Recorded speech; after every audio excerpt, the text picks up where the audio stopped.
మీరేమైనా మాట్లాడతారా?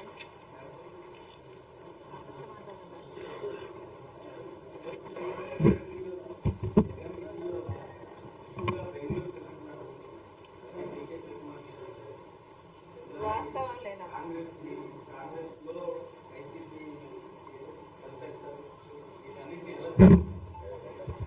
ఇంతకుముందే చెప్పినట్టున్నాం కదా, పిల్లకాలువలన్నీ సముద్రంలో చేరాల్సిందే అని. కలుపుతారా? కలపండి, కలపండి. Most welcome.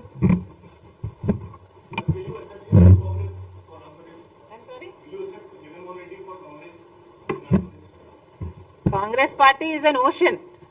There are so many people in this ocean. Why not?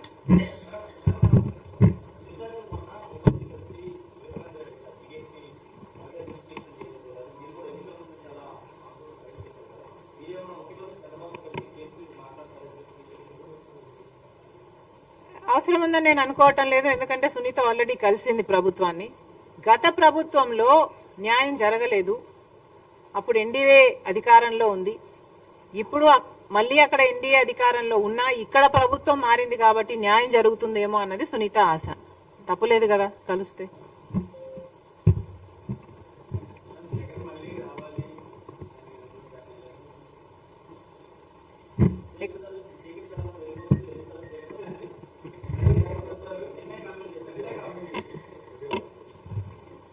ఎందుకు రావాలి? మళ్ళీ 10 లక్షల కోట్లు అప్పు చేయడానికి రావాలా? ఎందుకు రావాలి? 10 లక్షల కోట్ల రూపాయలు అప్పు చేయడం కాకుండా, రాష్ట్రాన్ని అప్పుల పాలు చేయడం కాకుండా, మీరేమో ఋషి కొండలు కొండలు కొరిగేసి ప్యాలెస్లు కట్టుకోవడానికి రావాలా? కనీసం రాజశేఖర్ రెడ్డి గారి జలయజ్ఞంలోని ప్రాజెక్టులు పూర్తి చేయకపోతే, కనీసం ఉన్న ప్రాజెక్టులలో మీరు మరమ్మతులు మెయింటెనెన్స్లు కూడా చేయకపోతే గేట్లు కూడా తేలుతున్నాయండి. మళ్ళీ ఆ దుస్థితి చూడ్డానికి రావాలా? ఎందుకు రావాలి? రాజశేఖర్ రెడ్డి గారు ఎంతగానో వ్యతిరేకించిన బీజేపీ పార్టీతో మీరు అక్రమ సంబంధం పెట్టుకుని ఆఖరికి మన అన్ని విభజన హామీలతో సహా, పోలవరంతో సహా, కడప స్టీల్ ఫ్యాక్టరీతో సహా మన విభజన హామీలు మొత్తం, ప్రత్యేక హోదా అన్ని తాకట్టు పెట్టడానికి మళ్ళీ మీరు రావాలా? దేనికి రావాలి? పూర్తి మద్యపాన నిషేధం అని చెప్పి మోసం చేయడానికి మళ్ళీ రావాలా? 3,000 కోట్లతో రైతులకి ధర స్థిరీకరణ నిధి అన్నారు ప్రతి సంవత్సరం. 4,000 కోట్లతో పంట నష్టపరిహారానికి పక్కన పెడతాను ప్రతి సంవత్సరం అన్నారు.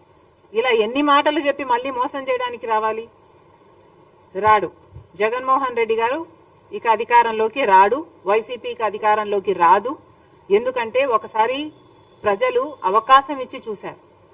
దేవుడు బంగారు పల్లెంలో అన్ని పెట్టి ఇస్తే అవకాశాన్ని ఎలా దుర్వినియోగం చేశారో ప్రజలు చూశారు. ఈరోజు వైసీపీ పార్టీ క్రెడిబిలిటీ కోల్పోయిన పార్టీ కాబట్టి వాళ్ళు మళ్ళీ అధికారంలోకి వస్తారని మేము అనుకోవటం లేదు.